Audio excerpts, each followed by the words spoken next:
Hare Rama, Rama Rama, Hare Hare, Hare Krishna, Hare Krishna, Krishna Krishna, Hare Hare, Hare Rama, Rama Rama, Hare Hare, Hare Krishna, Hare Krishna.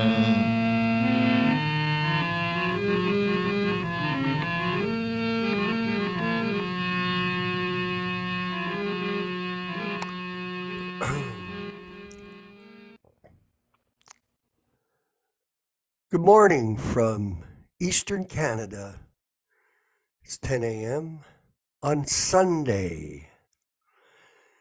And one day before the appearance celebration of Sri Chaitanya Mahaprabhu.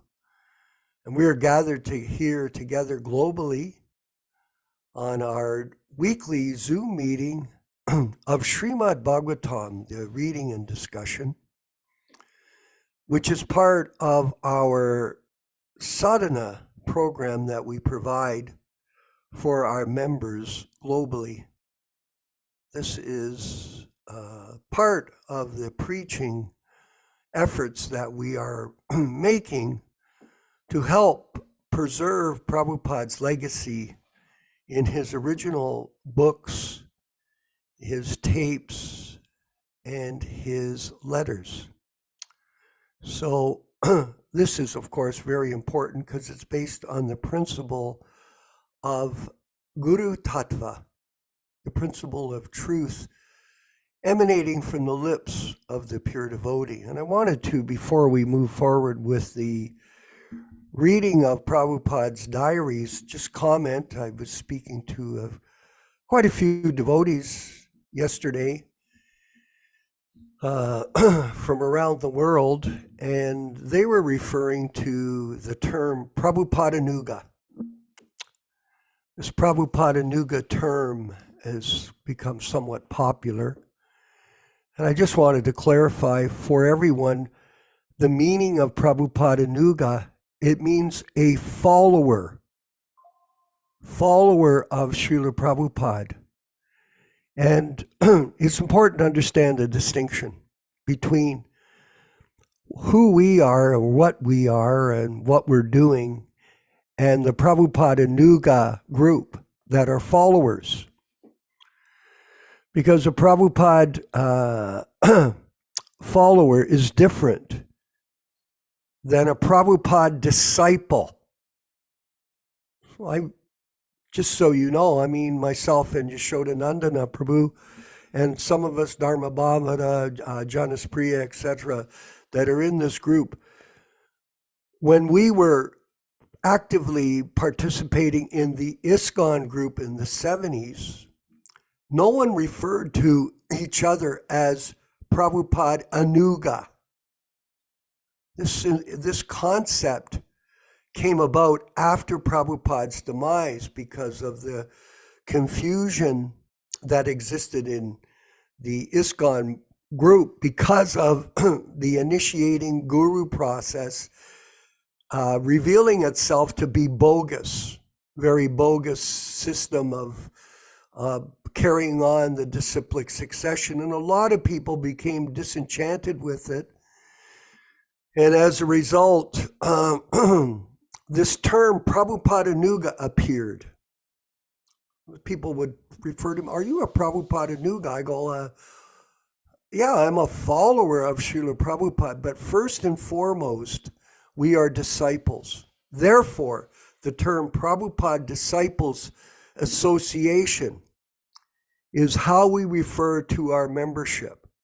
Someone that's a follower in the Prabhupada Disciples Association, we are hoping they'll move forward and eventually become a Prabhupada disciple with formal initiation. Just like in Mexico, we have this Prabhu Krishna Kishore, who's doing wonderful service, acting as temple president in the city of Mexico. He's printing books and going on Sankirtan and having feast programs and broadcasting the message of Lord Chaitanya to people in the Spanish-speaking world. Is he a Prabhupada Nuga? No. He's actually a Prabhupada disciple. Disciple is different than a Nuga. Very different. And this I want everyone to understand. We are either you're a follower of Srila Prabhupada aspiring to become his disciple, and in this way, forging the path back home, back to Godhead for yourself and the people in your particular preaching area, your Namhata program. So we are the Prabhupada Disciples Association and the Hare Krishna Society. We're very focused on that, protecting Prabhupada's legacy. And I wanted to make that clear. Same with the term Ritvik, Yashodananda Prabhu.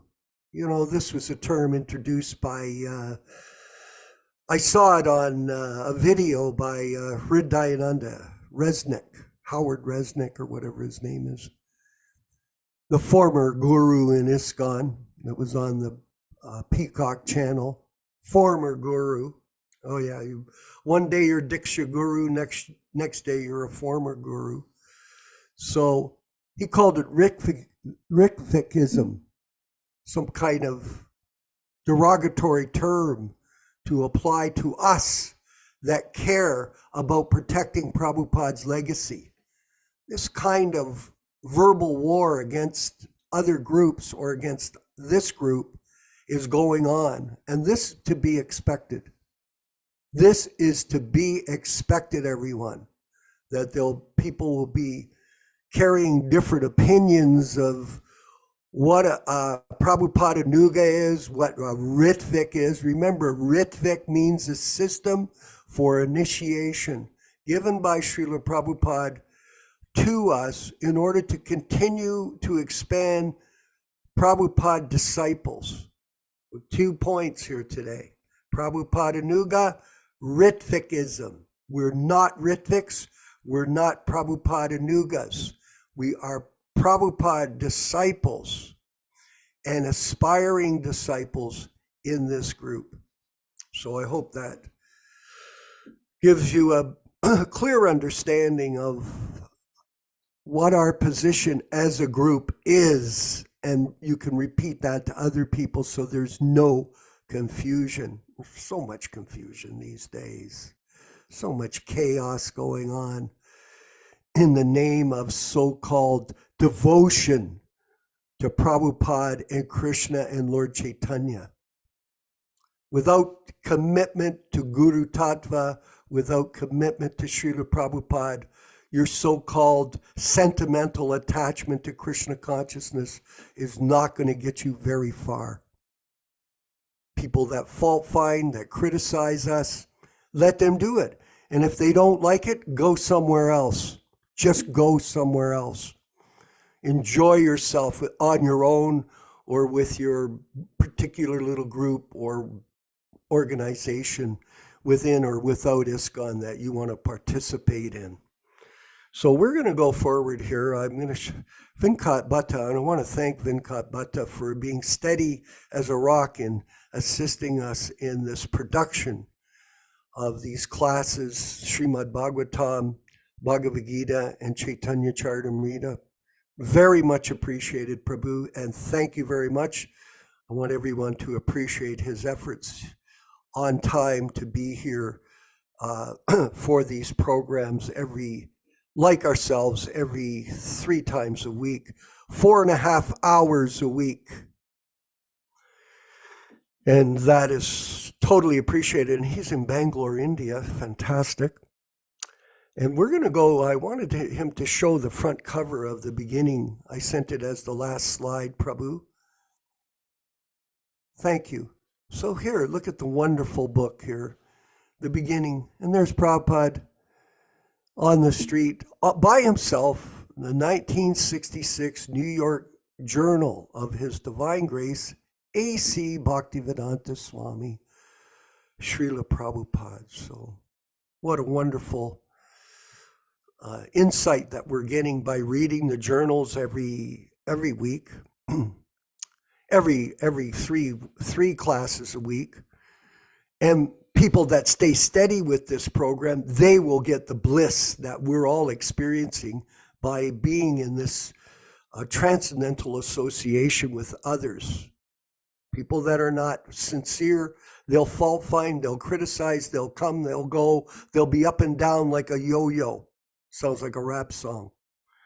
Okay, so we'll go to May highlights. Now we're going to read the summary. We're into May. Prabhupada, it appears that he's picking up the pace. And he's the book is divided into three. The first section is the books. He's distributing books. The Paragon Book Gallery man, Mr. Max, met. He reported that they are selling the books. So that's a bit encouraging. On the 7th, Mr. Bill has kept my office copy of Back to Godhead for reading. On the 11th, Paragon Hopeless. They cannot sell books. 2 sets of books taken by 2 gentlemen. They will pay by installment. One of them paid $5. On the 14th, a letter to booksellers Atmaram and Son. On the 20th of May, 1966, Mr. Raphael wanted to sell books. I have given him instructions. Let me see what he can do. On the 21st, one boy paid for the books, partly $6. And on the 28th, one boy paid $6 for the book. So not much there in terms of book distribution in the month of May. It will pick up, believe it. On the 2nd of May, here's Prabhupada. And remember, these classes in Kirtans, a lot of them are recorded, so you can go online and you can listen to these classes and these Kirtans that are recorded and become inspired by hearing directly from our Guru, Srila Prabhupada. In the evening, there was a meeting. Only 5 gentlemen attended, including Paul. That's Paul Murray. Contribution was $5. Mr. Carl brought his tape recorder. Appearance gorgeous. Action was poor.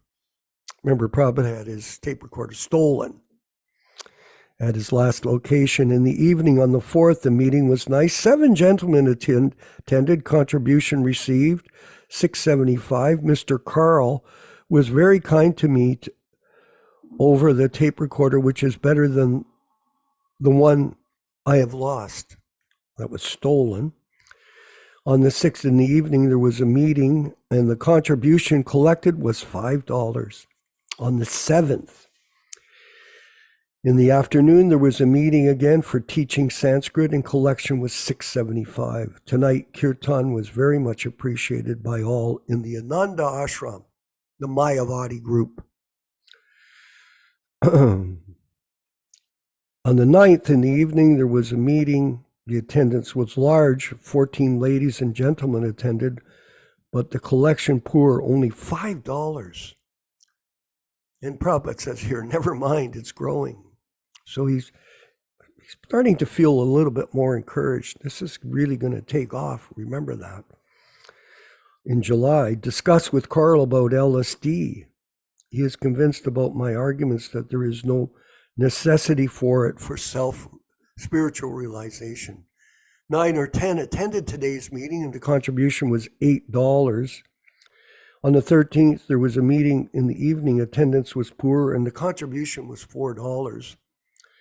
On the 14th of March, or May 1966, there was a meeting at noon in Sanskrit class. Contribution was $4. I went to Ananda Ashram. There was a kirtan in the evening. In the evening, there was a meeting. 10 ladies and gentlemen attended. The contribution was $7.55. On May 18th, 1966, in the evening, there was a meeting. 12 ladies and gentlemen attended. Contribution was $7. On the 20th, in the evening, there was a meeting, and although the attendance was with 10 men, the collection was only $4. On the 21st, in the afternoon, there was Sanskrit class. The attendance was 10, but the collection was only $4. At 5:30, we started for Ananda Ashram. In the evening, there was a kirtan at the ashram. On the 23rd, in the evening, there was the meeting. The contribution was $8. The attendance was about 11 ladies and a gentleman. 11 women, 1 man. On the 25th, in the evening, there was the meeting. The attendance was about 18 heads. The contribution was $11.75. People were not contributing. There were consultations about incorporation of the International Society for Krishna Consciousness. On the 27th, in the evening, there was a meeting. About 15 persons, both ladies and gentlemen, attended. The contribution was only $8.70. And on May 28th, 1966, in the afternoon, there was a Sanskrit class, and about 10 persons attended. The collection was only $6. On the 30th, in the evening, there was a meeting. About 10 students attended, but the contribution was only $6.12. Miki brought his tempura and it added to the tune of Sankirtan. Letters and contacts. So the final section here. Look at all the volume of activity Prabhupada's undertaking here. So you have to judge your own devotional service based on our spiritual masters' focus on spiritual life and preaching the message of Lord Chaitanya. On the 3rd, I delivered the keys of 72nd House to the secretary of the landlord, and also handed over to Dr. Mishra the keys of 501. So he's detaching himself from both these areas. Received one redirected letter from Vrindavan on the 5th. On the 9th, 2 letters received from Govinda Maharaj and one from Chokshi refusing Paul's free passage. Mr. Carl has taken a copy of Memorandum of Association, etc., for consultation. On the 10th, 2 letters received from Robert Nelson, who tried Harper Row for publications. 2 letters written to Vrindavan and Captain Pandya about coal, cartel, and harmonium. On the 11th, 1 letter received from Chandrasekhar, Discovery Branch of First City National Bank, to transfer from 72nd Branch. 2 letters posted through Paul. On the 12th of May, 1966, inquired about registration of the League of Devotees. Expenditure will be about $300.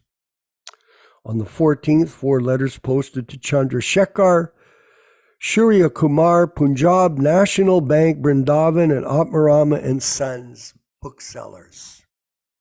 On the 16th, received 1 letter from Mangla Niloy Brahmachari, very encouraging. I've replied and assured him to get him here, provided he works submissively. So he's qualifying people. Don't come if you're not prepared to cooperate with me. Very interesting. Have to qualify people. On the 18th, 1 letter received from Atma Singh, Bombay. On the 19th of May, 1966, 1 letter received Mr. Paul C. Sherbert, and he has replied also. On the 24th, 2 letters to Mr. Sherbert and the order to Cambridge University Press. On the 27th, I saw a good apartment in a lecture hall at 81 Park Row, Chatham Square. So he's still looking. He realizes it's temporary here at the Bowery with this LSD maniac, Paul Murray. On the 28th, a letter received from the controller of Exchange Delhi, An incident extraordinary at 12 night when I was typewriting Paul became too much irritated and I stopped typing. Some punk from New York City in the Bowery got agitated with our spiritual master. Terrible. Terrible. Carl came to dine with us. He is informed of last night's incident. Posted one letter to Shripad Tirtha Maharaj. That's a person from the Gaudiya Math, his godbrother. Mr. Goldsmith agreed to join the International Society for Krishna Consciousness. And on the 31st, registration to Indian Embassy, Mr. Nelson agreed to become member of the association and paid $20 for month of June. Letter received from Punjab National Bank, Vrindavan. Look at the volume of work Prabhupada was doing by the month to spread this movement. So, following in his footsteps, we will try to increase our devotional service in this Namhanta program that we're promoting worldwide with our wonderful memberships here in the Prabhupada Disciples Association, Hare Krishna Society. All glories to the Sankirtan movement, and all glories to Sri Chaitanya Mahaprabhu, whose appearance day is tomorrow, according to the Mayapur calendar. We're going to move forward with the class given by His Grace Yashodanandana Prabhu, and first we'll have the bhajan chanted by His Divine Grace A.C. Bhaktivedanta Swami Prabhupada, founder Acharya of the International Society for Krishna Consciousness. Hare Krishna Vijay Pandit. Jaya Radha Madhava Kunja Bihari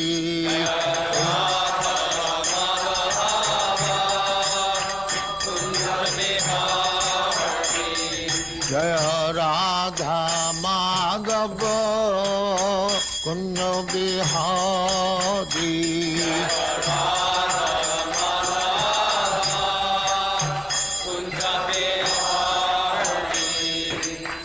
Yashodanandana Brajajana Ranjana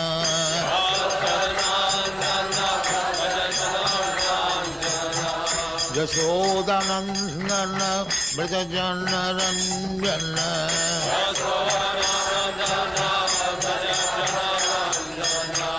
Jamuna Tira Banachari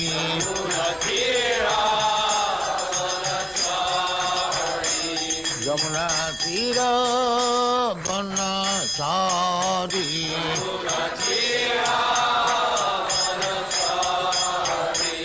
Jaya Radha Madhava Kunja Bihari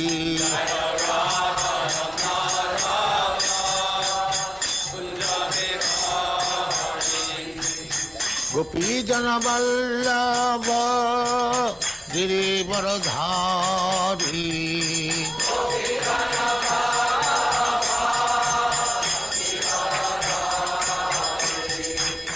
Gopi Jana Vallabha Girivaradhari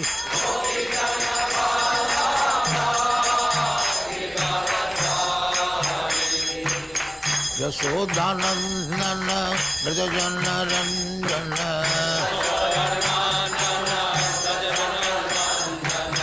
Yashodanandana Brajajana Ranjana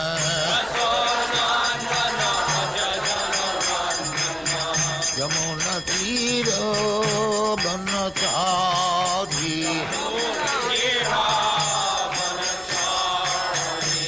Yamuna Tira Banachari Jaya Radha Madhava Kunja Bihari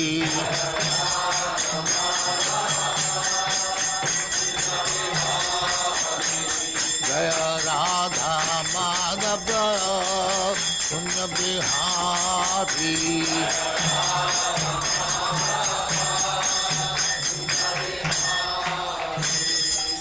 Jai Amaspa Paramangsa Paribhrajagacharya Siddharishri Smadhati Dhanta Saraswati Goswami Bhagavad Ki Jai Ananta Kodi Vaishnava Ki Jai Namacharya Shri Haridas Thakur Ki Jai Prem Se Kaho Sri Krishna Chaitanya Prabhu Nityananda Shri Advaita Gadadhar Shivasari Gaur Bhakti Ki Jai Shri Radha Krishna Gopinath Sam Khand Radha Khand Giri Odhan Ki Jai Vrindavan Dham Ki Jai Navadvip Dham Ki Jai Ganga माई की जय जमुना माई की जय गुरु द्वारका धाम की जय स्वामी तो भक्तविंद की जय और ग्लोरी टू द स्मिल और glory to the smile thank you very much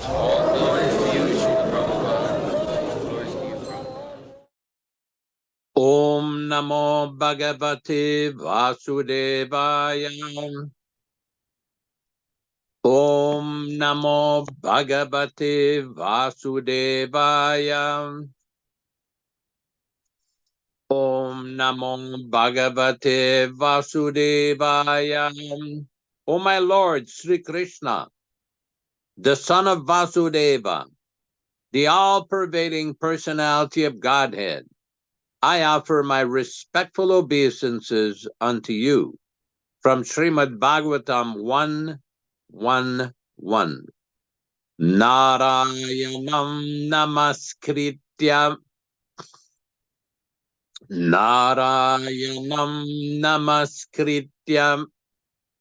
naram chaiva narottamam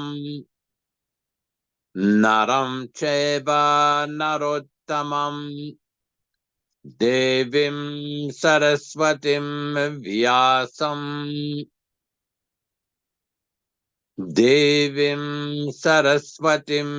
vyasam tato jayam mudirayat.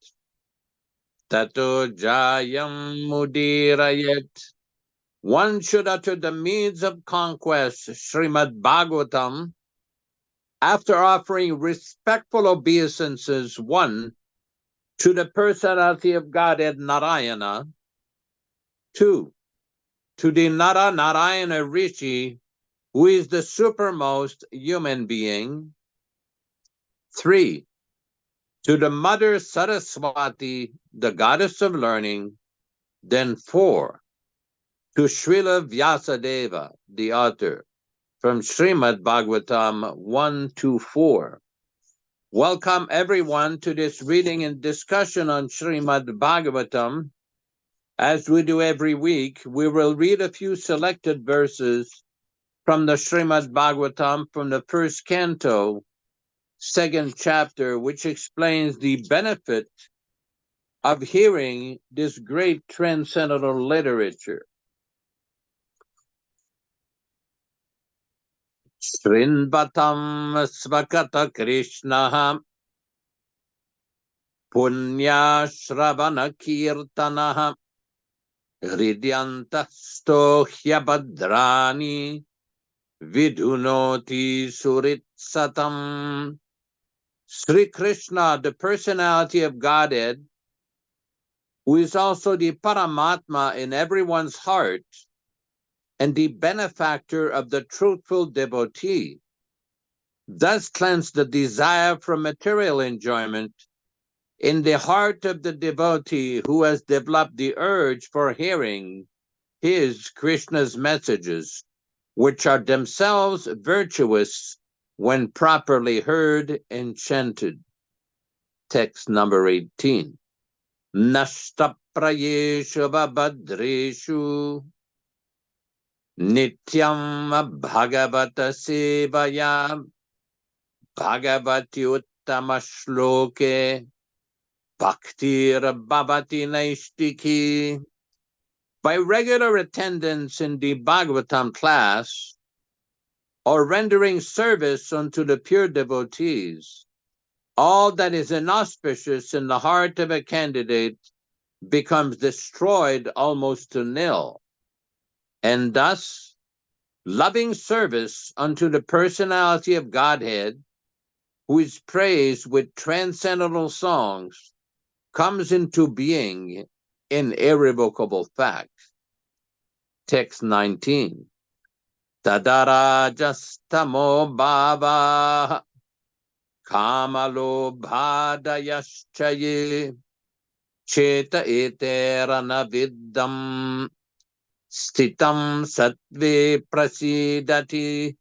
As soon as irrevocable loving service is fixed up in one's heart, at that time the effects of the nature's mode of passion and ignorance, such as lust, desire, and hankerings, etc., do disappear from one's heart, and he becomes fixed up in a mode of goodness, which makes him completely happy. Text 20. Evam prasanna manaso bhagavad bhakti yogataha bhagavat tattva vijnanam mukta sangasya jayate.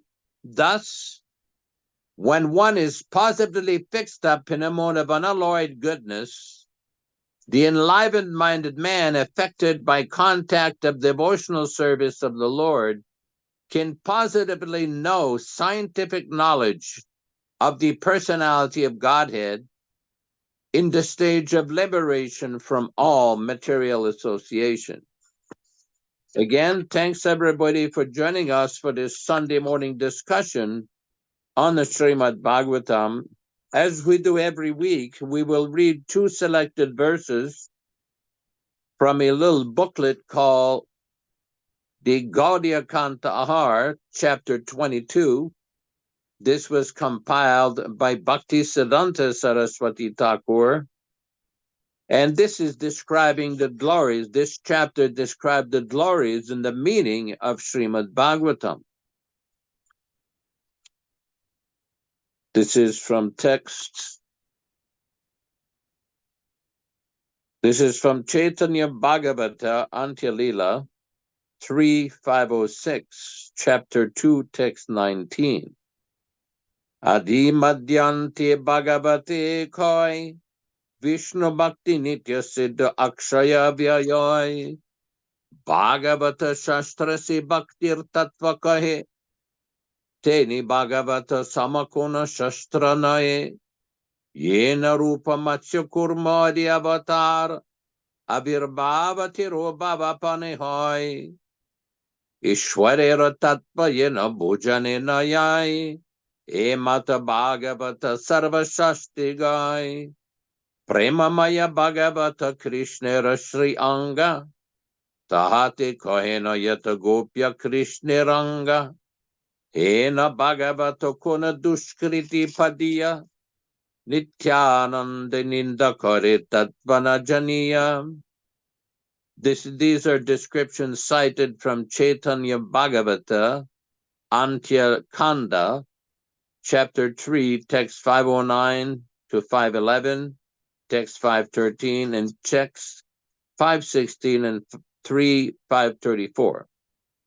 Meaning, in the beginning, middle, and end, the Srimad Bhagavatam speaks only of devotional service to Krishna. As such, this literature is eternally perfect, infallible, and infinite, because it contains all truths pertaining to the infinite.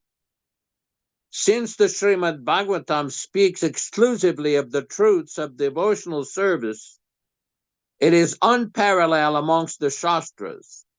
No other scripture can compare with Srimad Bhagavatam. In the same way that the avatars of Krishna, beginning with Matsya and Kurma, appear and disappear transcendentally, the Srimad Bhagavatam is not of mundane origin. It appears and disappears of its own accord. In the same way, that truth about God Himself is inconceivable. The Srimad Bhagavatam is beyond all material understanding. The Srimad Bhagavatam is full of Krishna Prema.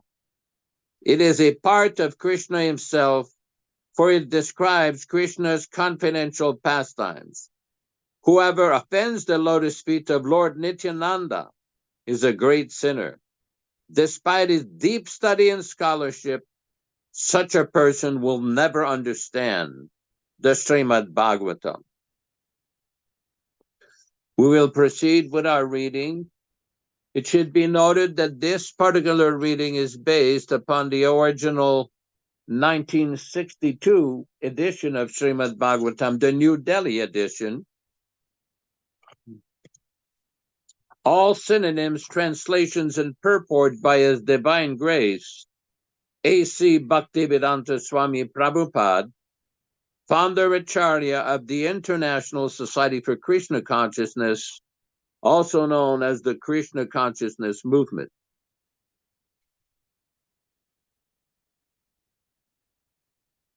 Text number 31. I'll repeat the first line, and you may repeat afterward. Tasya evam kilamatmanam.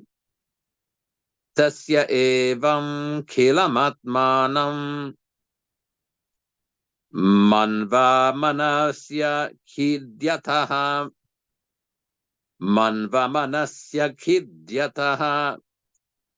Krishnasya naradubhyagad. Krishnasya naradubhyagad. Ashramam pragudhritam. Ashramam pragudhiritam. Tasya, his.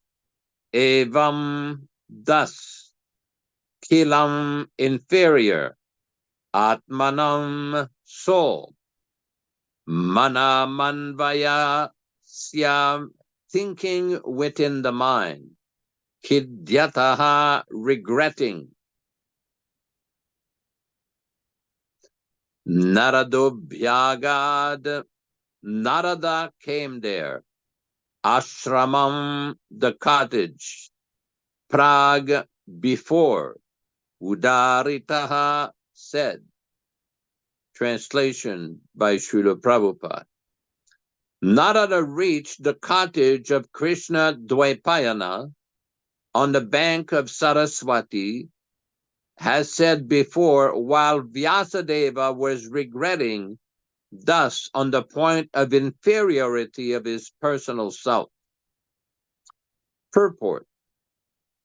The vacuum felt by Vyasadeva was not due to his lack of knowledge.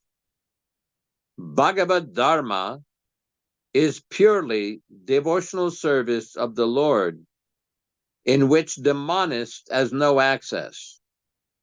The monist is not counted amongst the Paramahamsa, the most perfect of the renounced order of life. Srimad Bhagavatam is full of narration of the transcendental activities of the personality of Godhead. Although Vyasadeva was empowered divinity, still he felt inferior complex because in none of his works the transcendental activities of the Lord was properly explained. The inspiration was infused by Sri Krishna directly in the art of Vyasadeva, and thus he felt vacuum as above explained. It is definitely expressed herewith that without transcendental loving service of the Lord, everything is void. But in the transcendental service of the Lord, everything is tangible without any separate attempt for truthful work or empiric philosophical speculation.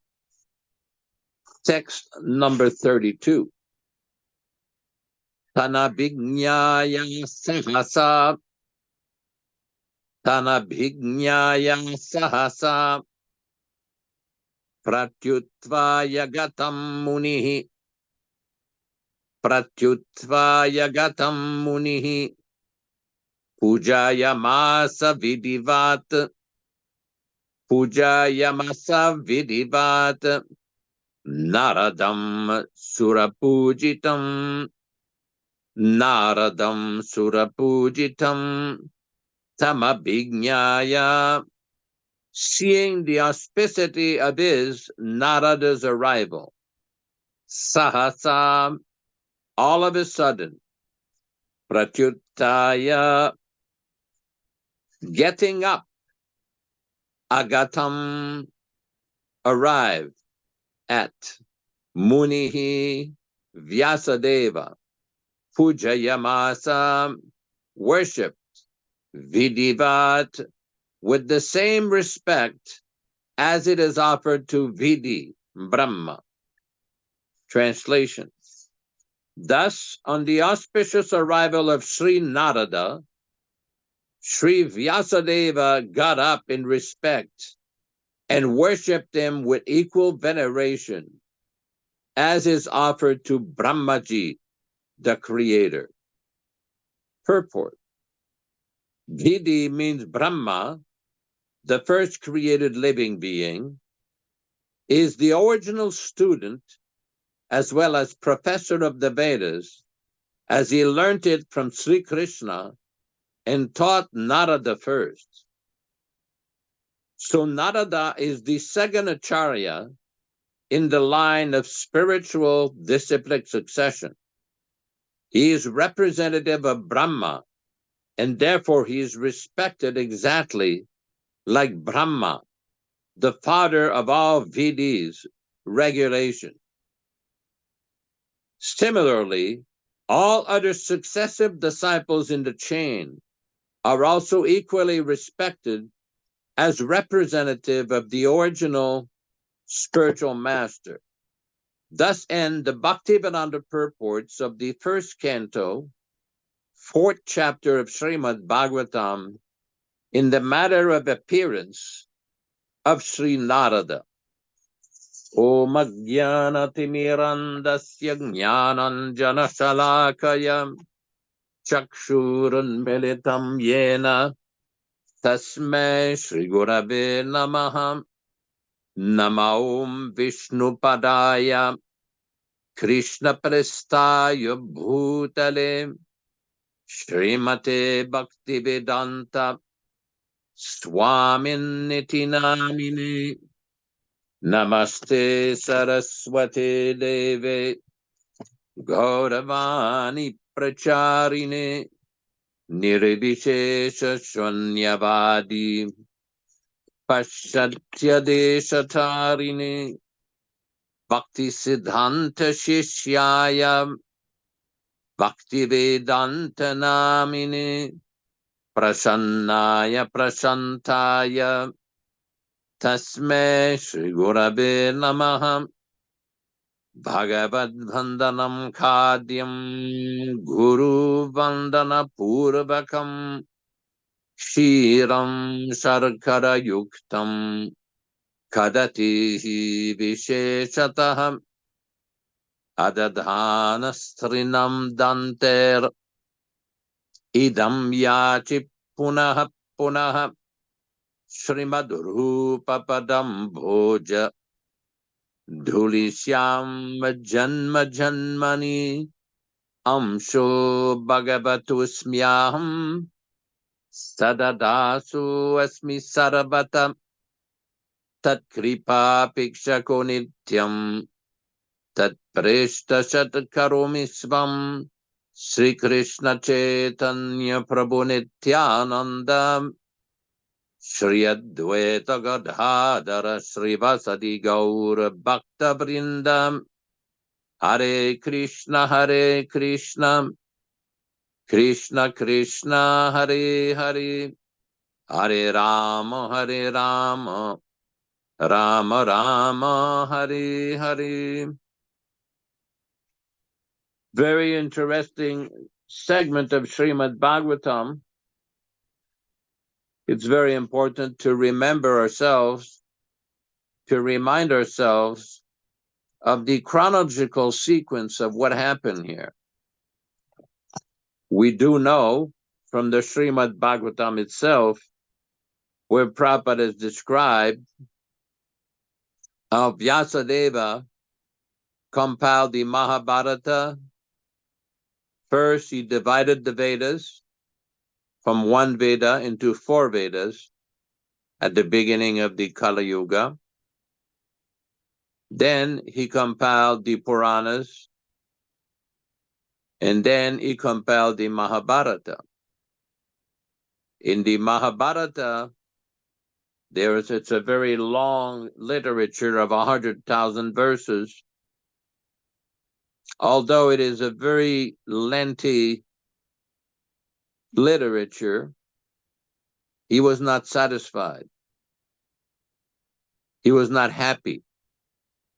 And this is described here, that just at that point, on text number 31, it is described, Tasya evam kilamatmanam manva manasya kidyataha Krishnasya naradobhyagat ashraman pragudiritam.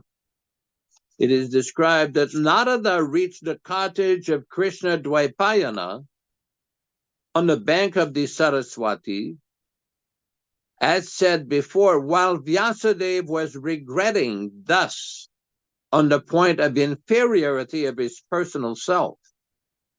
And Prabhupada gives a very nice explanation here. He says, the vacuum felt by Vyasadeva was not due to his lack of knowledge. Bhagavad Dharma is purely devotional service of the Lord, in which the monist has no access. Further on, Prabhupada says, although Vyasadeva was empowered divinity, still he felt inferior complex because in none of his works the transcendental activities of the Lord was properly explained. The inspiration was infused by Sri Krishna directly in the heart of Vyasadeva, and thus he felt vacuum as above explained. It is definitely expressed herewith that without transcendental loving service of the Lord, everything is void. But in the transcendental service of the Lord, everything is tangible without any separate attempt for truth work or empiric philosophical speculation. Now, this is very important because there are some class of philosophers who think that the Mahabharata is more important than the Srimad Bhagavatam. But if we look at the sequence of compilation of this great literature, the Srimad Bhagavatam, or also called the Bhagavata Purana, this was done after the Mahabharata had been compiled. So the Mahabharata had been written, 100,000 verses, but still he was not happy. Still he was not satisfied. And it just so happened that at that time, Nārada Muni came by, his spiritual master. I'm going to read here, maybe Venkat can locate this. This is from the original Sri Ishopanishad, the introduction. I'm going to read a few paragraphs where it explains exactly what are the Vedas and what is the Srimad Bhagavatam. This is from the introduction on page number 3. Prabhupada explains, the Vedas are not compilations of human knowledge. Vedic knowledge comes from the spiritual world, from Lord Krishna. Another name for the Vedas is Shruti. Shruti refers to that knowledge which is acquired by hearing. It is not experimental knowledge. Shruti is considered to be like a mother. We take so much knowledge from our mother. For example, if you want to know who your father is, who can answer you? Your mother. If the mother says, here's your father, you have to accept it. It is not possible to experiment to find out whether he is your father. Similarly, if you want to know something beyond your experience, beyond your experimental knowledge, beyond the activities of the senses, then you have to accept Vedas. There is no question of experimenting. It has already been experimented. It is already settled. The version of the mother, for instance, has to be accepted as truth. There is no other way. And if we fast forward here to page, I believe, number 7, Prabhupada explains what we're discussing in this text of Srimad Bhagavatam. Originally, there was only one Veda, and there was no necessity of reading it. People were so intelligent and had such sharp memories that by once hearing from the lips of the spiritual master, they would understand. They would immediately grasp the whole purport. But 5,000 years ago, Vyasadeva put the Vedas in writing for the people in this age, Kali Yuga. He knew that eventually the people would be short-lived, their memories would be very poor, and their intelligence would not be very sharp. Therefore, let me teach this Vedic knowledge in writing. He divided the Vedas into 4, Rik, Sama, Atharva, and Yajus. Then he gave the charge of these Vedas to his different disciples. He then thought of the less intelligent class of men, Sri Shudra and Dvija Bandhu. He considered the women class and Shudra class, worker class, and Dvija Bandhu. Dvija Bandhu refers to those who are born in a high family, but who are not properly qualified. A man born in the family of a Brahmana, who is not qualified as a Brahmana, is called Dvija Bandhu. For these persons, he compiled Mahabharata, called the History of India, and the 18 Puranas. These are all Vedic literatures. The Puranas, the Mahabharata, the 4 Vedas, and the Upanishads. The Upanishads are part of the Vedas. Then Vyasadeva summarized all Vedic knowledge for scholars and philosophers in what is called the Vedanta Sutra. That is the last word of the Vedas. Vyasadeva personally wrote Vedanta Sutra under the instruction of Nārada, his guru, Maharaj, spiritual master. But still, he was not satisfied. That is a long story described in the Srimad Bhagavatam. Vedavyasa was not very satisfied even after compiling many Puranas, Upanishads, and even after Vedanta Sutra. Then his spiritual master Nārada instructed him, you explain Vedanta.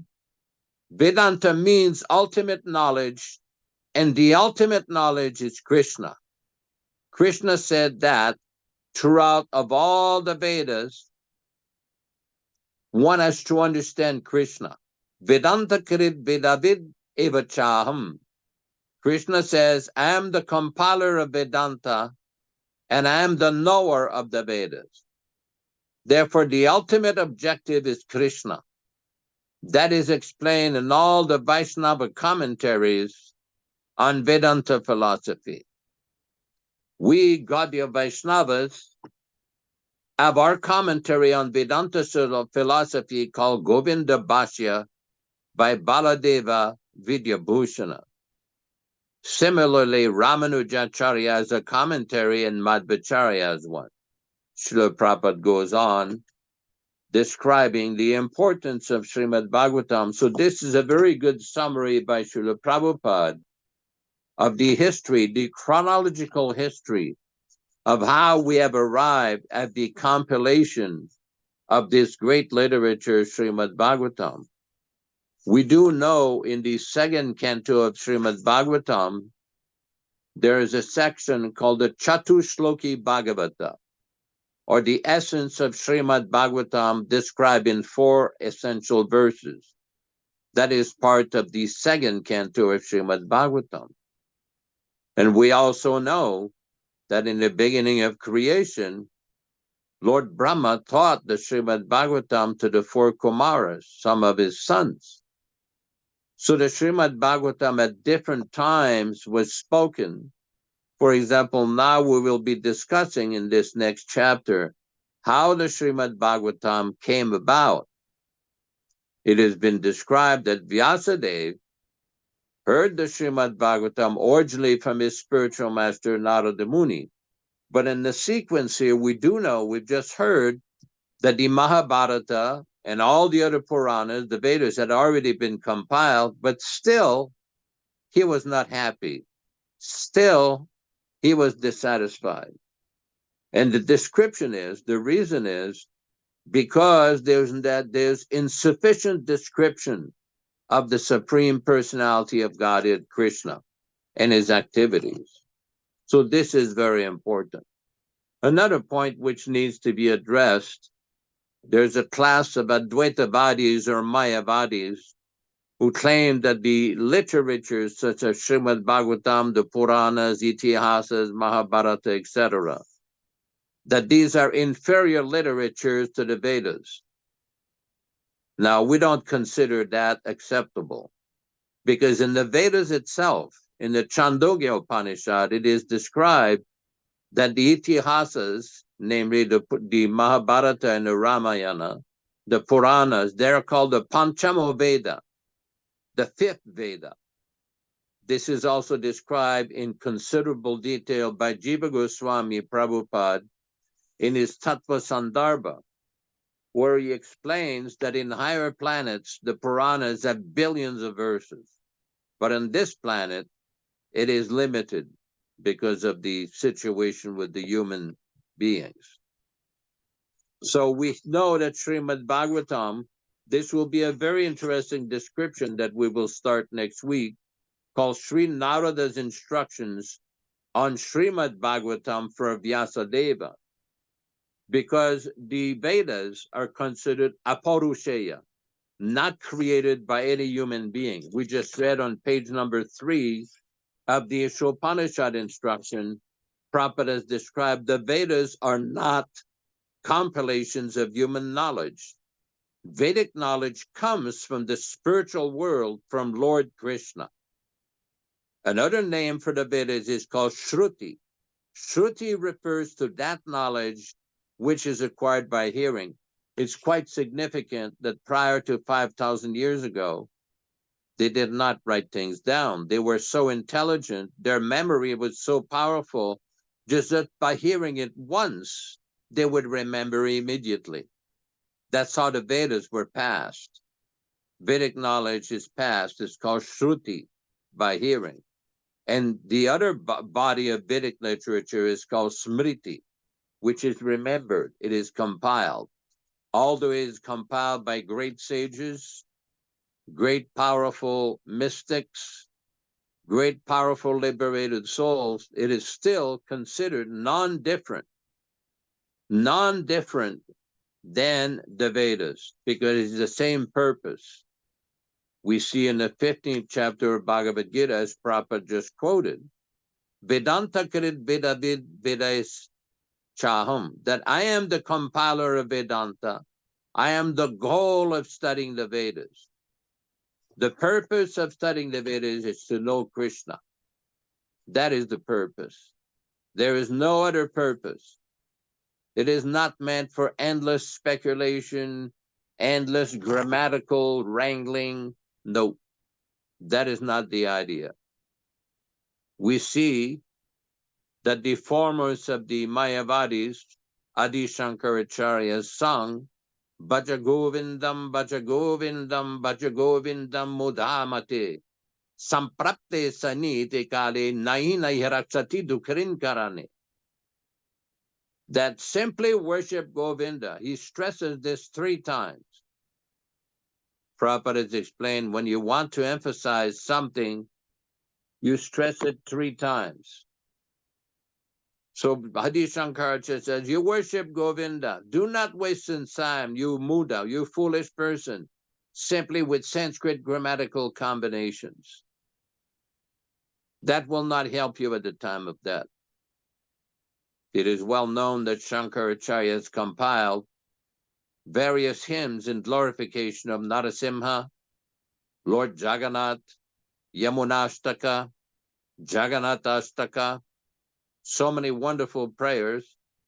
He also wrote a commentary on the Vishnu Sahasranam. Although he spoke of impersonal philosophy, many Vaishnavas consider him, he was a Vaishnava in disguise, but he played a specific role to advance the Kali Yuga with his Advaita Mayavad philosophy.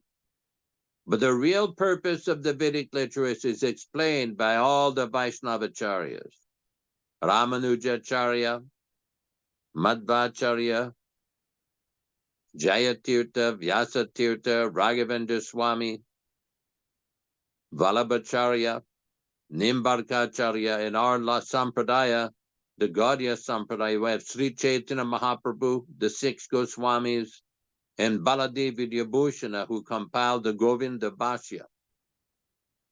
Govinda Bhashya came about because the Gaudiya Sampradaya had been challenged before the king of Jaipur, why you are worshipping Krishna before Narayana.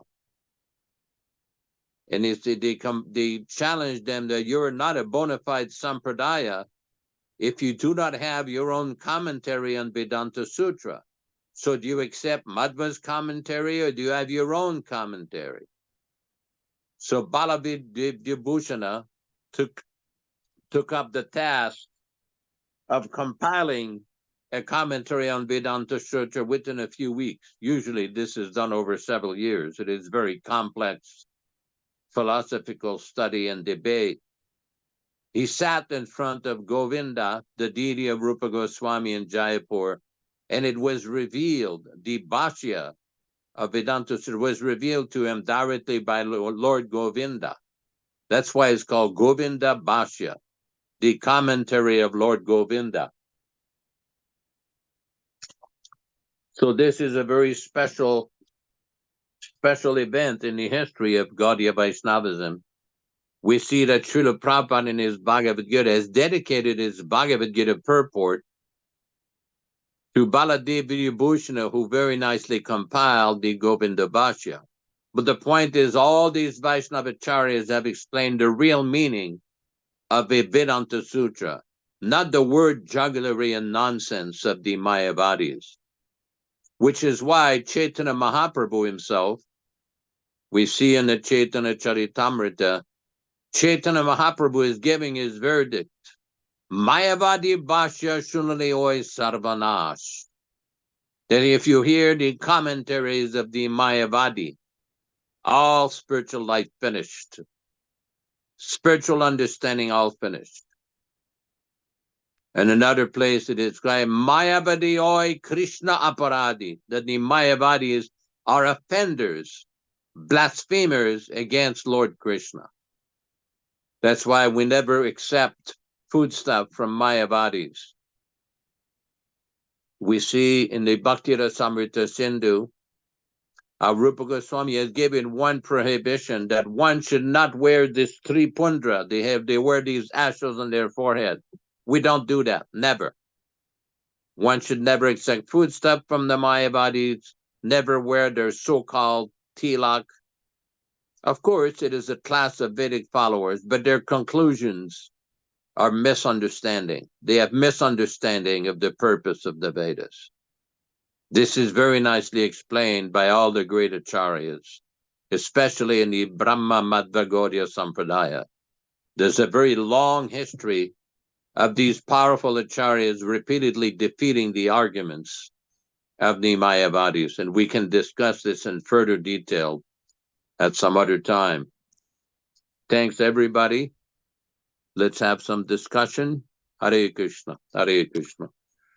Thank you, Yashodanandana Prabhu, for that excellent lecture on this topic. And further, I thought that the verse at the beginning of the class was very enlightening, that the Srimad Bhagavatam is beyond material understanding. Why? Because one has to become educated how to become a devotee of Lord Chaitanya Mahaprabhu. This is a critical qualification for Krishna consciousness. And without being qualified, one cannot have this proper understanding of Krishna and Krishna's representatives in the line of disciplic succession. It is only by becoming a devotee one can understand these subject matters. And devotee means someone who is practicing Krishna consciousness without any false ego. This false ego position is common with people in this modern society that we live in. The I, me, and mine society that has been created due to materialism and material degradation. And Prabhupada came from India specifically to teach us how to become first-class human beings. Prabhupada would tell us that this world is not a pleasant place for the devotee, because the devotee lives on the spiritual platform, not in the material world. So the question is, what do? We have to rise up from our material condition and become fixed on the transcendental platform of service. This is the qualification. Because Krishna is not a cheap thing. Krishna consciousness is not frivolous, like some people. Very frivolous, whimsical. Prabhupada uses that term, whimsical behavior. And this, we've seen, goes on in the name of so-called spiritual life. I was noting, Yashodanandana, that the devotees never consider themselves satisfied with their service. What's the reason? Because they understand the glories of the Supreme Personality of Godhead, how great He is, which is far, far beyond our puny little minds.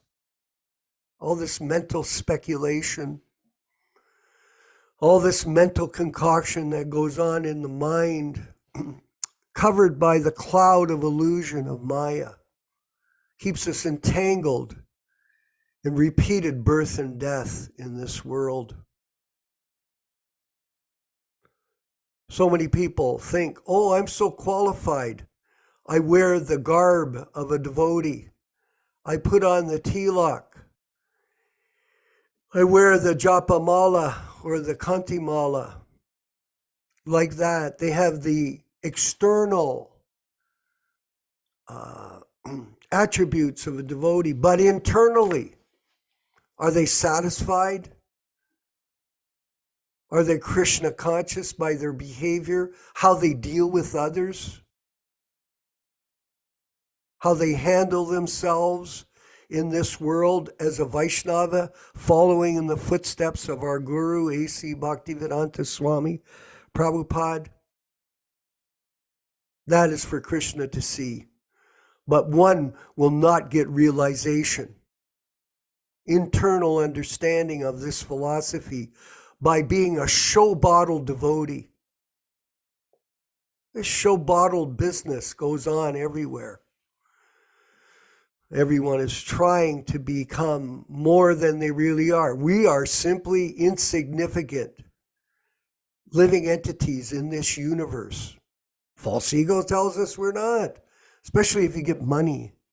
Hey, Dharma Bhavana, people that have money, they start to become self-engrossed in their own so-called temporary material success, in their temporary material fame, in their temporary material existence. I was talking to a friend of mine here in Hamilton this morning.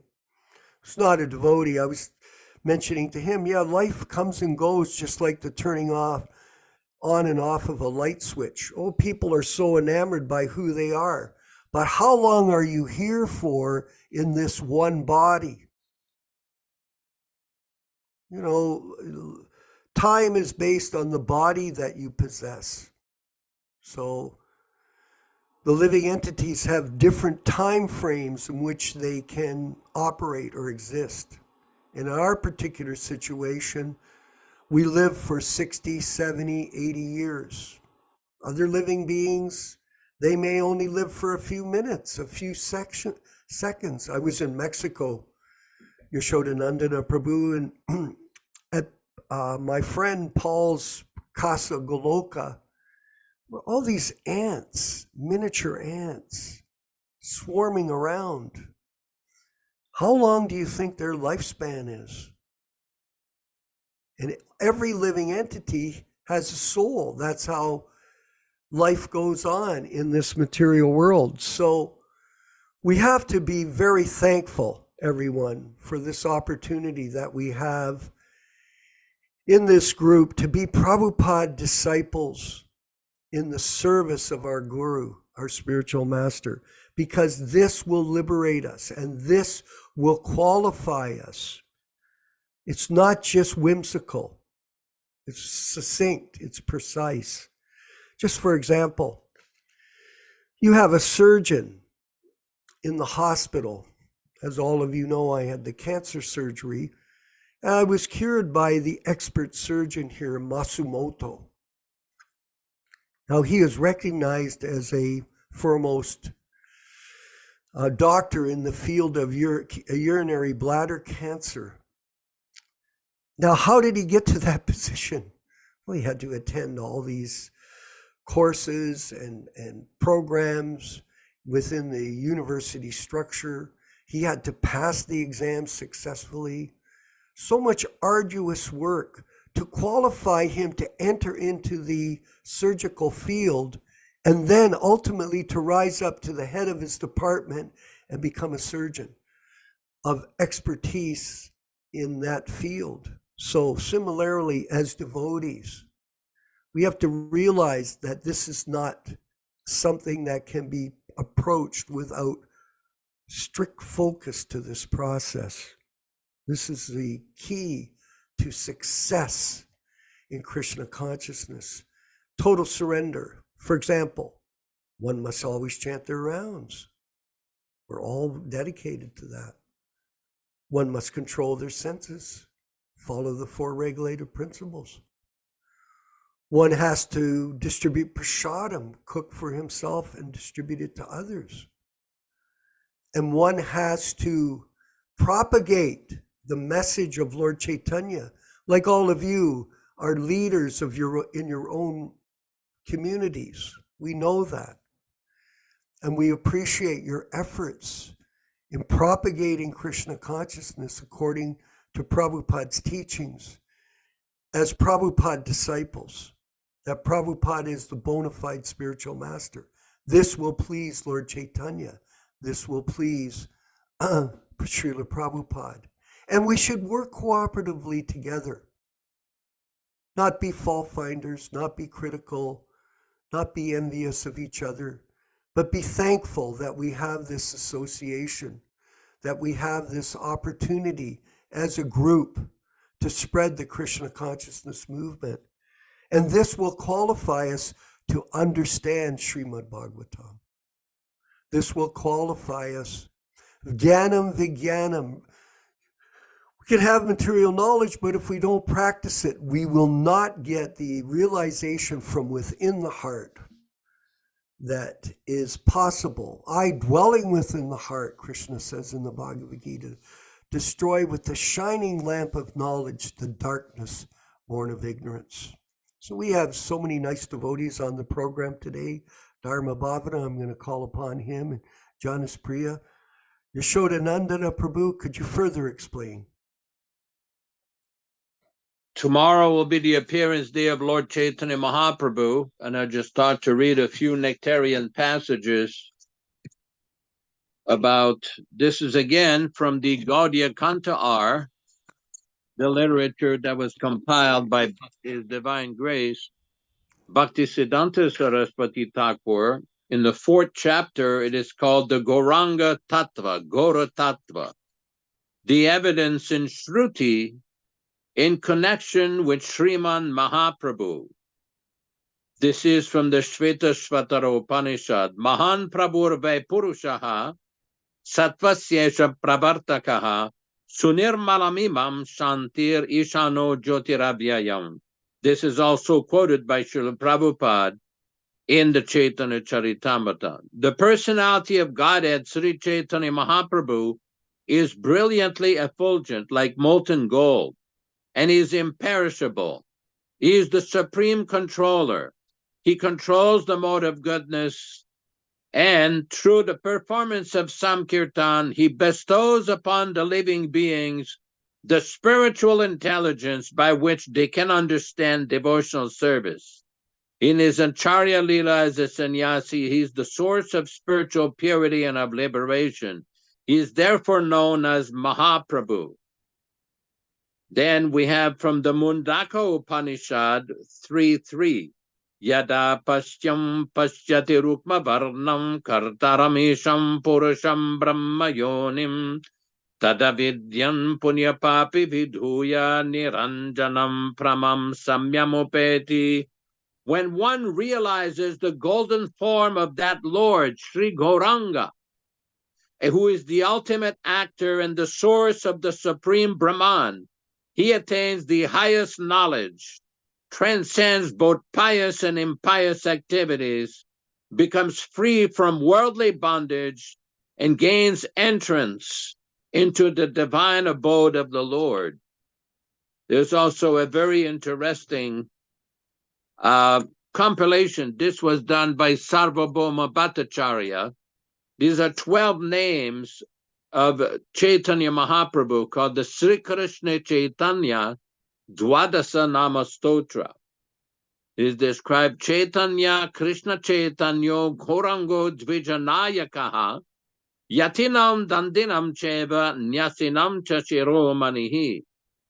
The 12 principal names of Sri Chaitanya Mahaprabhu are Chaitanya, the living force, Krishna Chaitanya, the all-attractive supreme living force, Gauranga, one who has a fair bodily complexion, Dvijanayakaha, the hero amongst the twice-born Brahmanas, Yatinam Shiromani, the crest jewel of sannyasis, Dandinam Shiromani, the crest jewel of sannyasis, Nyasinam Shiromani, the crest jewel of those who renounce everything.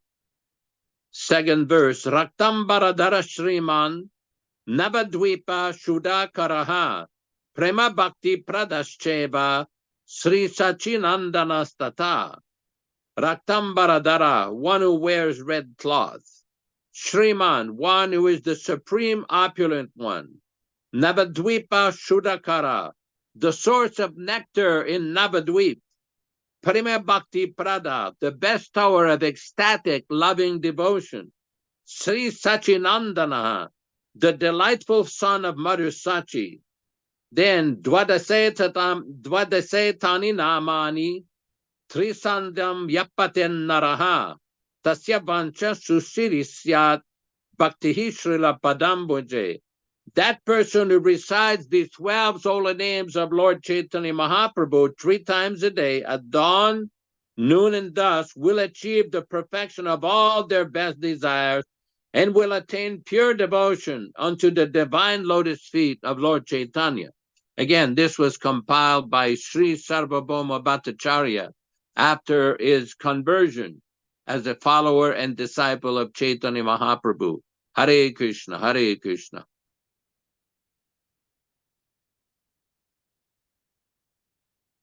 No sound. Hare Krishna. All glories to Sri Chaitanya Mahaprabhu. All glories to the Sankirtan mission of Lord Chaitanya. All glories to the Prabhupada disciples who are members of this association, thank you very much. Dharma Bhavana in Dallas, Texas, please, if you could make further comments or questions, whatever you'd like. Oh, Hare Krishna. Yeah, thank you. Yeah. Today and yesterday we had very interesting classes about the authority of the Vedas. And whenever we speak about Krishna, Brahma, Nārada, and all of Nārada's activities, it's so glorious. And from the authority of this Vedic knowledge, we can remain devotees month after month and year after year with great faith. And an interesting thing happened about 10 years ago. One of our friends in Florida wanted to take up an in-depth investigation into the changes in Prabhupada's books. There's so many articles pro and so many articles con. And so this lady, she wanted to spend 70 hours almost in a row intensely trying to understand what happened and why it happened and what kind of opinion she would have. Mm-hmm. So after 70 hours, she determined that the book changes were not necessary and maybe very offensive also, just unnecessary and offensive. And she made a comment about the term Blessed Lord. We understand how Sri Bhagavata Vacha may be translated technically as the Supreme Personality of Godhead, but she was saying how in Bhagavad Gita, the Blessed Lord was such a good term to her that she could actually understand what it means. Coming from a kind of an American background, and sometimes Prabhupada chose different terms and words. We may not understand why, but he kind of felt like people could understand it, or Krishna inspired him in the heart for every word he put forward. So the Blessed Lord became a very endearing term because it was easy to understand for somebody who's just beginning to study Bhagavad Gita and to try to understand who is speaking and what the meaning behind it is. So I thought this was a very interesting determination on this devotee's part, because 70 hours is a long time, and almost in a row, great determination to understand what the book changes was and what it means to us. And so therefore she gave this opinion that it was something that should not have been undertaken. That's all. Thank you, Haribol. Excellent. Puranjana in California, maybe you could make a few comments on today's discussion. Hare Krishna. Tim Lee, Puranjana. Haribol. Yes, Prabhu, we can hear you. Can you hear me? Yes, sir. Yeah, so someone sent me an interesting new phenomena going on in ISKCON, where they're giving therapy to devotees who have had traumatic experiences in ISKCON. Wanted me to analyze that. So I listened to just 15 minutes of Ram Baru's presentation on all that, and she's talking about how a lot of devotees are feeling self-loathing, and a lot of them are suffering from depression, and so on and so forth. So my immediate analysis was these things are all the symptoms of the modes of ignorance.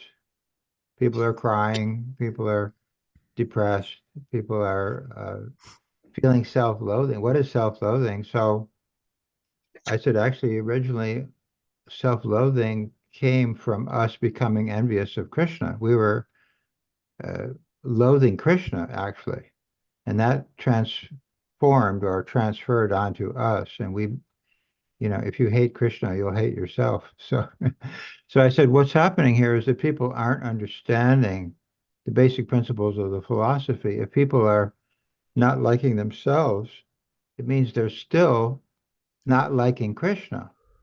That's the root of their problem. And they haven't realized that yet. So if they're not realizing that, that means this kind of way off the mark from the original concept of the Krishna religion. You are part and parcel of Krishna. Therefore, there's no reason to be lamenting and feeling self-loathing and being depressed. If all that is happening, that means the process is not being applied properly. So they're not being trained in the actual system, because Krishna consciousness is joyously performed. if it's performed properly.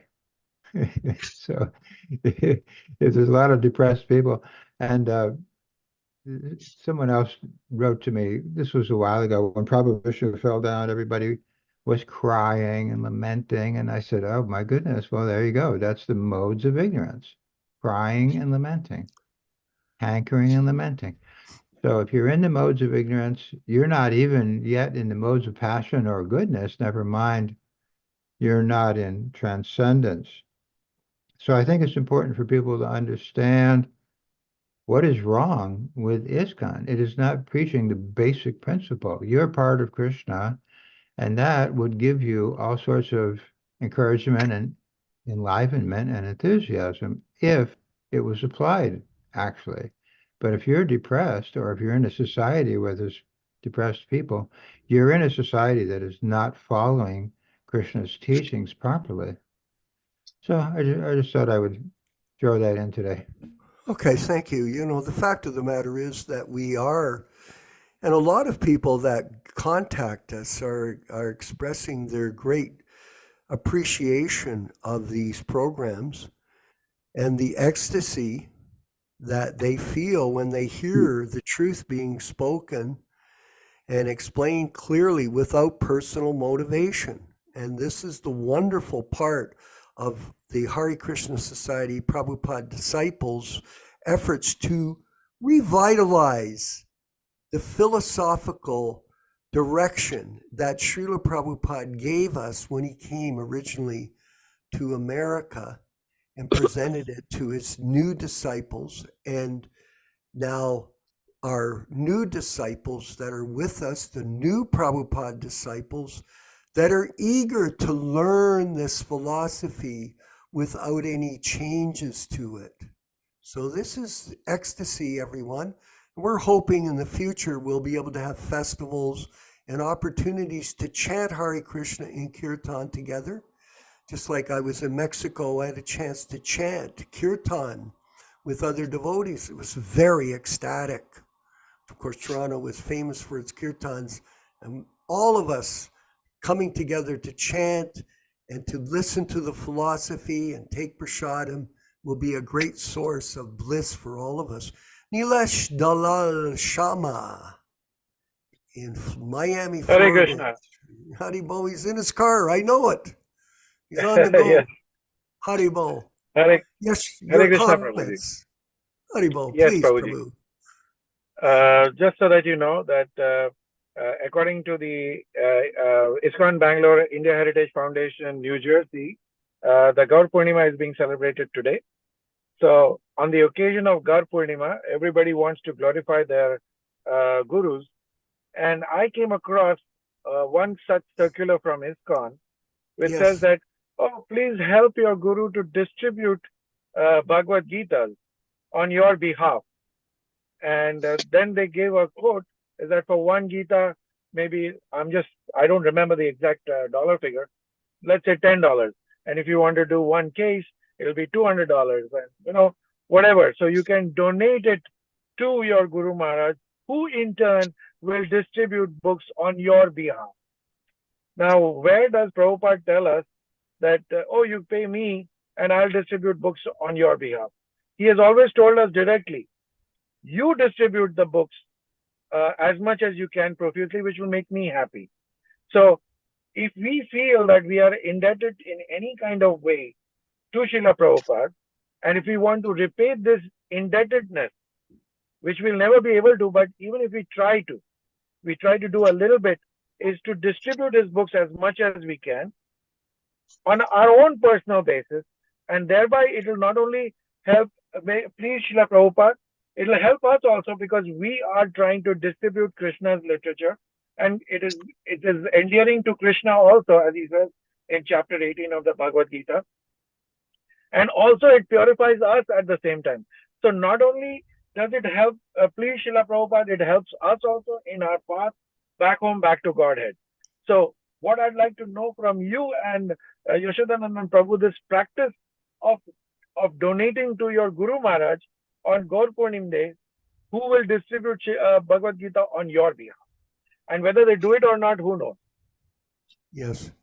Well, there's a couple of comments, and I'll make quickly, and I'll have Yashoda speak. One thing is they're distributing the yellow Gitas, which are edited. So this is not something that we do or the disciples of Srila Prabhupada do.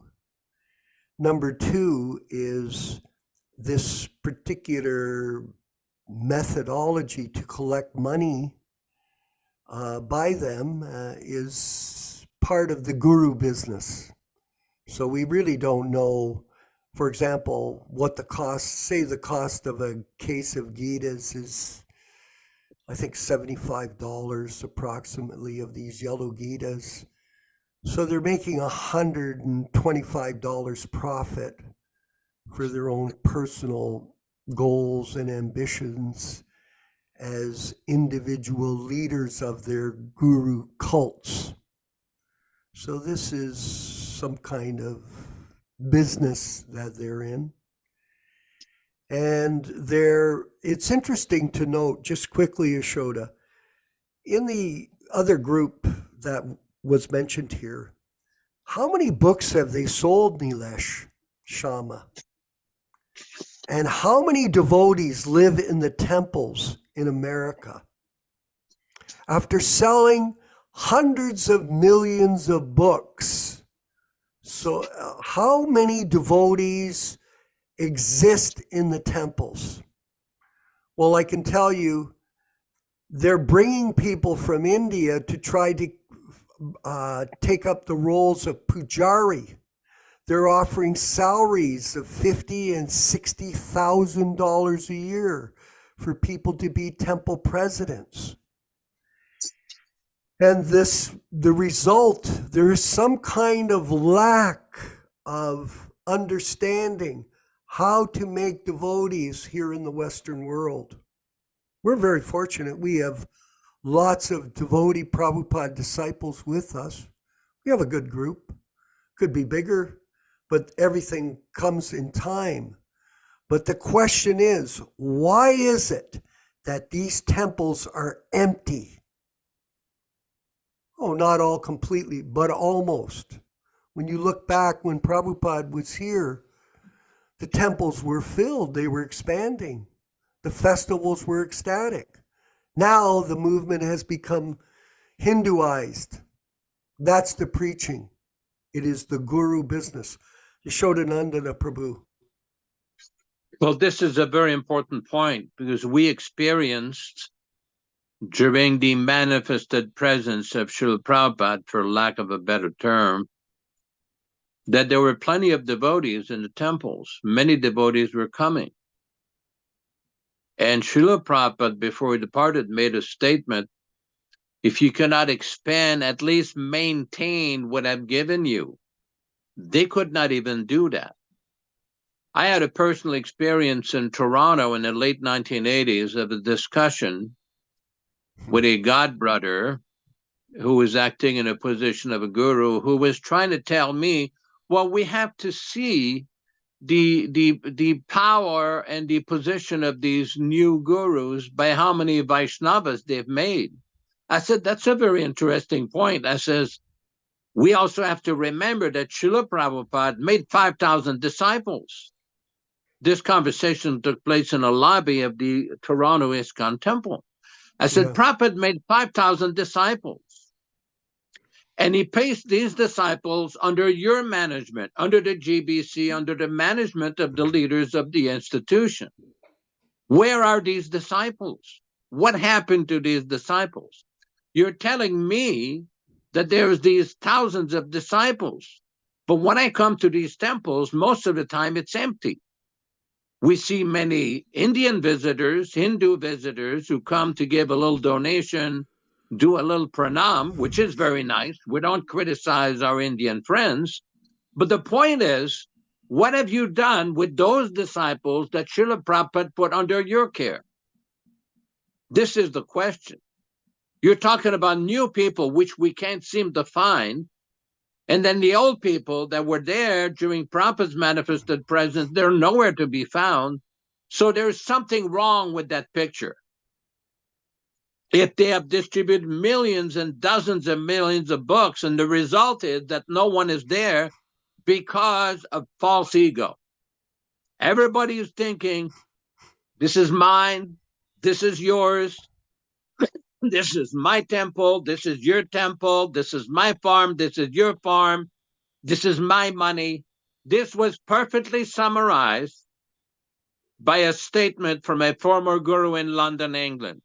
He says, it's my money, it's my disciple, it's my temple, and I can do whatever I want with it. Talk about Maya on steroids. This is materialistic nonsense. This is not the devotional mentality of somebody who is aspiring to develop love of Krishna, love of God. This is materialistic nonsense. And people should be aware of what they're dealing with. We've often discussed in these classes that Srila Prabhupada, excuse me, discussed with Shama Sundar about Mao Zedong and communism. And Prabhupada's verdict was that my proposition, if anything that's imperfect, will fail, regardless of how much propaganda you make. And the whole fundamental problem with what we're facing is propaganda on the basis of a falsehood. This bogus nonsense idea that Srila Prabhupada allegedly appointed these successors, these so-called successors initiating guru. That is complete nonsense, which no one has been able to prove in 46 years. Thank you. Hare Krishna. Yes, it's certainly chaotic in the material world, especially after the departure of the pure devotee, as Srila Prabhupada revealed to us. Jonas Priya in Hawaii, maybe you could comment further if you're by your microphone. Jonas Priya, my friend, our god brother, who's Hare residing Krishna. in Hawaii. Oh, glory to Srila Prabhupada. Yes, Prabhu. Yes, very, very nice points we've been discussing. And Prabhupada gave us a very, very simple process on what does it mean to be a Prabhupada disciple. Well, for starters, disciple means discipline. So we have to be disciplined, and we have to chant our rounds, read Prabhupada's books, follow the instructions of Guru. And Lord Chaitanya said, whoever you meet, tell him about Krishna. So this is the basic philosophy. And to be able to do that, we have to understand that how do we go about this? So Prabhupada gave us every little detail, just approaching the spiritual master submissively and rendering service to Guru. So we do this, then the Guru is pleased with us, and the Guru from within will instruct us on how to preach. It's not we don't have to be very learned. We simply have to be humble and sincere. And if we're enthusiastic, then we could carry on. And as we preach, it's so nice when we're preaching and you find that one person, and whatever you say, they go, yeah, yeah. And you get so excited, And actually, when we're preaching to people, we're preaching to ourselves. So this is very, very beautiful that Prabhupada gave us a very, very simple process. And we simply follow, and we don't concoct new systems, new tunes, new dances, new scriptures that being updated to this day and age to be politically correct. We don't follow that. We follow what Prabhupada gave us. We're old school, and we know that we all became devotees with the books, with the original books as they were written. We didn't have any quarrel with Prabhupada's books. Never. I never remember meeting a devotee where we're reading scripture and going, oh, this is not proper. No, we're totally satisfied because Prabhupada didn't write those books. He pushed the pen. He said, I'm the pen pusher. Krishna is right there dictating.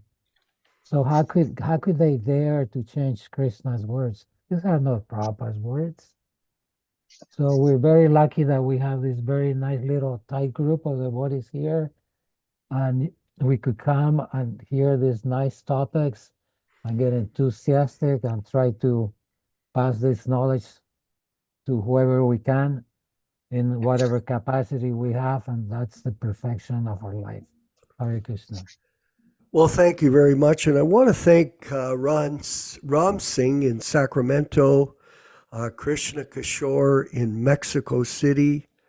I want to thank Aprakrita in Montreal, yourself in Hawaii, Vijaya Pandit in Italy, and the list goes on of in Miami, Nilesh Dalal Shama, and all of the people that are participating in our program for propagating the truth in your particular area about Guru Tattva, the principle of bona fide spiritual master and bona fide disciple, and sharing your association with other people.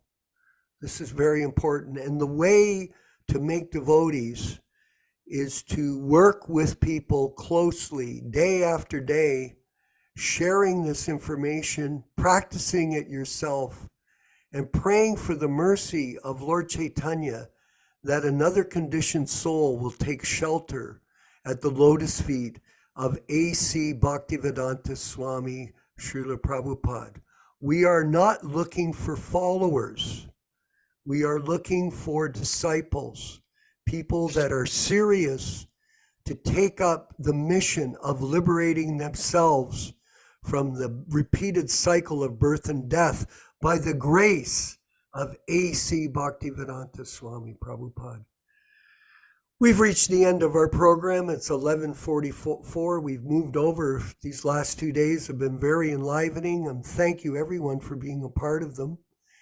And just remember, any questions that you have, I saw someone's hand came up, Mr. Patel, we'll be able to address them on Wednesday when we have Chaitanya Charitamrita class again, reading and discussion. And look forward to tomorrow's program at your local center or local house or wherever you go to chant your rounds and chant the holy names in association with other devotees and study the scriptures and stay fired up in this process of Krishna consciousness. Don't become discouraged, not even for a second, because you found good association here at the Prabhupada Disciples Association Hare Krishna Society. All glories to the Sankirtan movement of Sri Chaitanya Mahaprabhu, and all glories to all of you who are the sincere followers of A.C. Bhaktivedanta Swami Prabhupada and aspiring disciples. Hari Bol.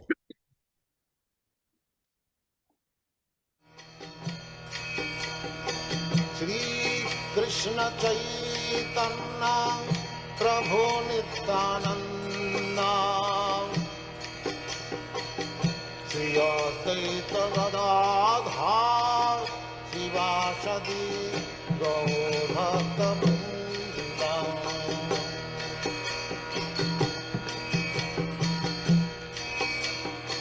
Shri Krishna Chaitanya Prabhu Nityananda Shri Advaita Gadadhar Shivasadi Gaur Bhakta Vrinda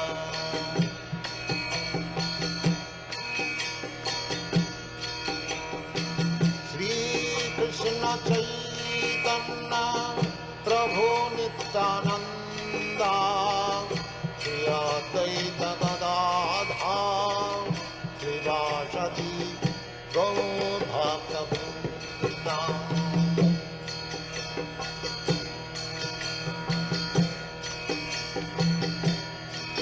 Hare Krishna Krishna, Hare Hare, Hare Rama, Rama Rama, Hare Hare, Hare Krishna, Krishna Krishna, Hare Hare, Hare Rama,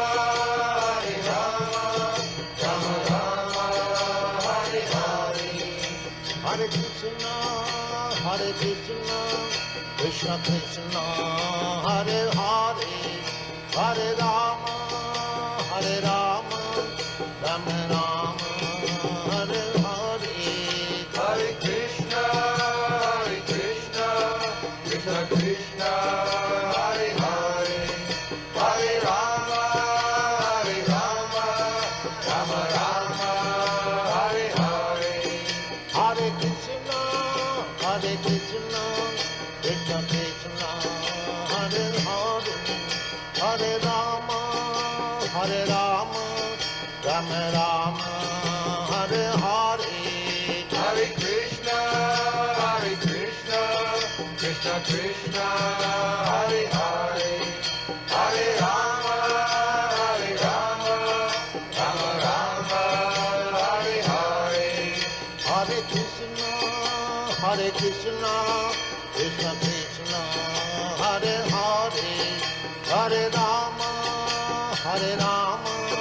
Rama Rama, Hare Hare, Hare Krishna, Krishna Krishna, Hare Hare, Hare Rama, Rama Rama, Hare Hare, Hare Krishna, Krishna Krishna, Hare Hare, Hare Rama, Rama Rama, Hare Hare, Hare Krishna, Krishna Krishna, Hare Hare, Hare Rama, Rama Rama, Hare Hare. Let us offer our respectful obeisances to all the Vaishnava devotees of the Lord. Vanchakalpa tarubhyascha kripa sindubhya evacha patitanam pavanebhyo Vaishnavibhyo namo namaha. Hare Krishna, Hare Krishna. Hare Krishna. Yashodananda, Vishwakarma, and all the devotees. Thank you. Hare Krishna. Hare Krishna, Hare Krishna.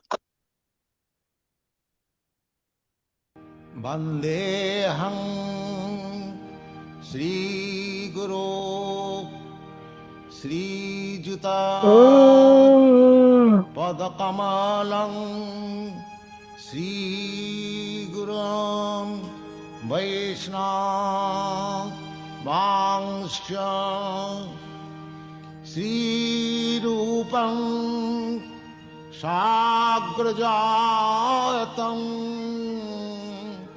Sahagana Raghunathannitam Tang Sajivam Sadaitam Savadhutam Parijana Sahitam Krishna